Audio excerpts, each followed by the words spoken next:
What's going on, everyone? Jared the Star here. Man, I'm here with news of rejoicing. NBA Youngboy has defeated the feds and has won his gun possession case. Man, as we all know, Youngboy was on trial for a gun possession case. That happened back in California in March of 2021. He's basically driving his Maybach when the feds were riding after him and basically went to pull him over, which led to the whole police chase. And then when it led to the whole police chase, they found a gun in his car and they're trying to basically pin on him and give him 10 plus years. Youngboy has beat the charges. He didn't have to do no race. He got a bail, went to court like a man, and took the W, man. I don't think you understand how big of a victory this is because the feds have a 97% conviction rate.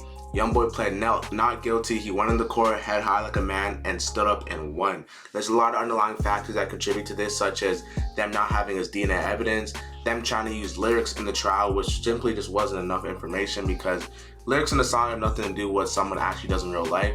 And they basically try to show pictures of him holding guns, saying that, oh, this is the same thing that he's using in the car, but it was a replica.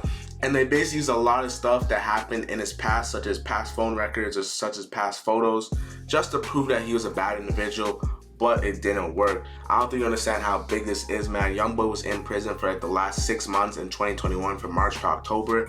And that's why, because of this whole gun possession chase. And then he got bail. And now he basically was just out here living his life, and one down, one more to go. Like I said, this is the California gun possession charge, so he does have to face the Louisiana one still. But man, with him beating the feds, you can see that the feds are definitely really thirsty, man. It seems like they're just doing everything in their power to indict him off something that really isn't that serious, man. It's a gun possession charge. It's not like he's hurting anyone. It's not like he's, taking someone's life. But when it comes to felons and stuff like that, they want to make sure that no felon is in the room with a gun, no felon is close to anyone with a gun, no felon has any possessions of a gun, as well as other narcotics and stuff like that. But man, this is a crazy thing to see. Youngboy is better, man. Like, what can I really say? Lil Top Control, Baton Rouge's finest, has beat the gun possession case. Man, it's just inspirational to see because the feds really took an L, and that hurt their ego, man. When it comes to a lot of people, when it comes to like the feds, they take pride in taking these high profile artists down. When it comes to Youngboy, when it comes to YSL, man, you see how Fano Willis, I'm pretty sure who's the DNA in the YSL and the Gunna and Young Thug indictment case, she takes pride in like indicting these big rappers because this allows her to basically get, noticed, to get fame. As her, someone who's basically a black woman in the court and in the state, taking down these people who were in the gangs, people who were doing bad to the community, quote unquote. And this basically gives her a good reputation.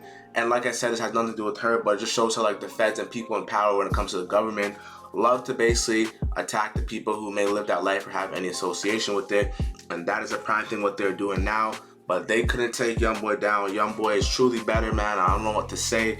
This is a major victory, man. Like, you talk about how they're trying to talk about his lyrics, then Gunsmoke, and don't understand from his Still Flexing, Still Stepping, and Sincerely Control, proving that like, oh, he's on some murder gang shit, he's a dangerous individual. But that just truly didn't go. They threw that out, man. They didn't have any evidence on him that showed that he had prints or anything tying him to the crime. They had no surveillance. They had a lot of stuff that basically would be able to indict him that they just didn't have. I do remember they found pictures of him holding a gun that was actually got through an unlawful search through like his cameraman, I believe. And there was a lot of stuff that they did that just simply wasn't right. And they obtained information in an illegal manner. And it's funny because the information that they tried to use and lobby against him simply didn't work. It just wasn't viable evidence. And it just proves that when you come at Youngboy, you better come correct. And what's crazy part is when the feds come at you, 95% of the time you're done. Well, 97% of this time. But Youngboy legit beat the feds. This guy pled not guilty, risking 5 to 10 years.